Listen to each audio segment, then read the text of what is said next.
Hi there. I've just got an A3 piece of paper. Actually, this is a little bit thicker than photocopyable paper, but this works really well with just the normal paper that you feed through a photocopy. We're going to do a very basic herringbone fold here. We're going to use some different techniques to do this. So we're really looking at the traditional herringbone fold. What we'll do is we will fold it, first of all, into 4.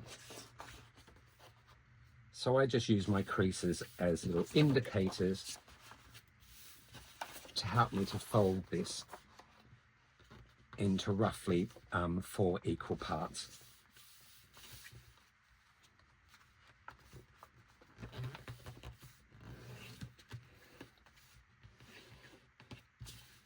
Okay, so there's 4. I can move back through and use the creases to help me fold this now into 8 pleats.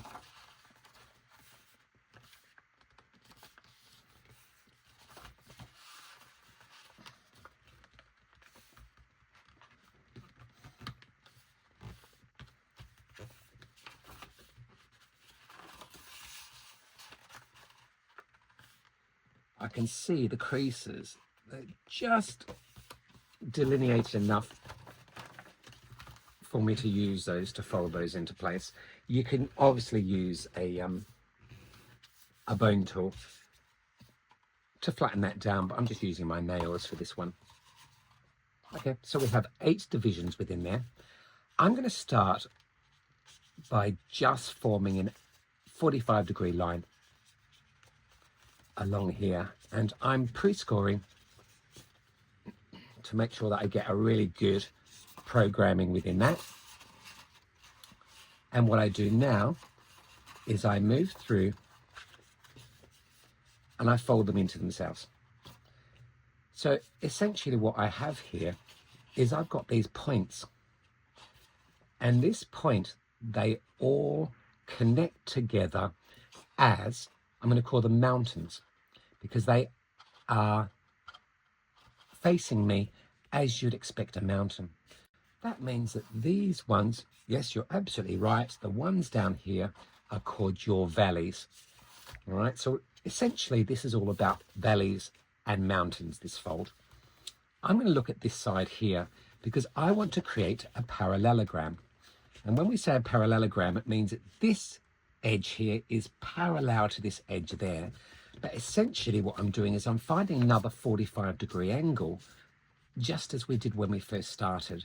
So I'm using these edges here to help me find that rough 45-degree angle. And I'm doing the same thing on the other side, and I'm folding it backwards and forwards so I get a nice pre-score. I can see that pre-score in there. It's all visible. That point I know. The point is a mountain point. It means this point here is definitely going to be a valley. So if I push that down into valley, it's already almost falling into a natural placement here. I can see, because this one is a mountain, this next one needs to be a valley.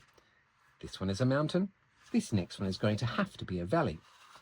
But what's really important too, when we look at it this side, this here is, this line here is a valley. This one is going to have to be a mountain. So I'm going to have to remember that this whole edge there needs to reverse itself, which means that one is going to have to reverse also. My goodness, everything would fall into place if I just move along by reversing my valleys and my mountains. Doing that again. That's reversing that and moving into a concertina. Well, that was okay. That was a good way to look at this. That all folded into place by just thinking that I'm consecutively reversing these. Let's try that again. Let's do our next parallelogram. Fold it back Great. And then maybe just give it a little bit more of a fold. Not too much, obviously, because then you start getting rifts inside these corners here if you really over extend these with your pre-scoring. Remember before what I said about reversing all of these? If you reverse all of those, then it's easy enough for it to fall into place. All right? That's great. Another way we could really look at it is we could say, all right, all of these points here, this is a point where it goes down into a valley, another point down into a valley, or we've got a point here where it rests up into a mountain. I'm going to do something a little bit special here, because as much as we could move all the way through and continually reverse all of these parallels here, you might find that you're folding something that is massive, or with a material that you really don't want to keep folding backwards and forwards along these parallels because you're weakening that material. So what we're actually going to do is we're going to do 2 folds at the same time. I've already done one marker as my parallelogram. I'm going to mark another pre-score as my following parallelogram simply by looking at these 2 pointers to fold this next and to pre-score this next one. See that? That's all pre-scored. So essentially what I have here is I can fold them backwards and forwards within themselves. See the shape there? It moves along, and everything really consists of parallelograms within this fold. Now I've got 2 pre-scored parallelograms within that, and I know simply by looking at what I've done before that I've got a pattern that's forming. Each point here is forming a mountain. Next point, following down from here, is forming a valley point. So if I've got a mountain and a valley, this one has to be a mountain point. If I've got a mountain and a valley, this one too has to be a mountain point. What's also really interesting about this fold too is that this is a valley fold, folds away from me, and this one is a mountain fold, which means this one has to be a valley fold. Now that gives me some real clues when I go to do this, because what I'm going to do right now is I'm going to gently push this into place and then collapse it all when I'm really happy with it. And this is where the power of the geometry of paper comes in. It really is quite magic. So I have looked at and followed through there. I know that these ones here, if this is a mountain fold, this one here has to be a valley fold. Means that I can just push it very gently into place, and already it's starting to take form. I'm going to move on to the next one. I know I want a valley here, so underneath I'm using my finger to push that up, and actually it followed through here with the geometry, everything, to give me a nice little valley point there. So I know I want a mountain point there. I know there's a mountain point, a mountain point, a mountain point. There has to be a mountain point here. How amazing. Let's move through. This is already basically a mountain point. I'm doing a mountain point through there. Oh, that means that these are all going to be valley points. They're going to be down points. So let me just push them down a little bit. When I start to compact, I can see I'm missing a fold here, and I'm missing a fold there too. So I just need to make sure I program it in. This fold is going to be my valley fold. There needs to be valley folds here. They are really clear, but you see I've got 2 valleys. This middle one has to obviously be a mountain. I'll just push that up into a mountain there, and I collapse it.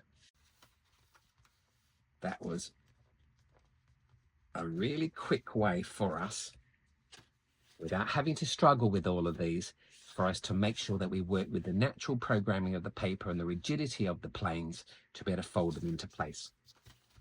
That was really easy. I'm going to repeat that process again. look for my parallelograms along the edges here.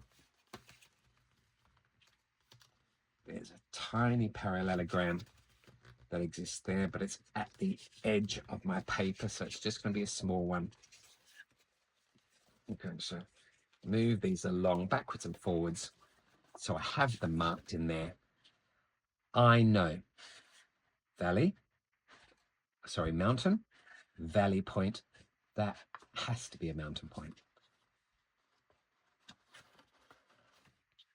I'm going to consecutively fold up all of these points so they fold into mountains. Just pop them into their mountains. There you go. Fold it up. Don't forget about all of my complementary ones along the end there. And voila, we have our herringbone or Miura-ori fold, as it's also known. And we have looked very carefully at the inner structure of this and realized that there are some mountain and some valleys, some mountain and valley points, and then we've looked consistently across these angles and seen mountain valleys, mountain valleys, mountain valleys along this axis, and then we look along this axis and see exactly the same. We see a valley, a mountain, a valley, a mountain. And we realize that this all exists on a very structured pattern. So whenever we are folding, we refer to what comes before to help us for what comes next. Well, I hope you've enjoyed that, and happy folding.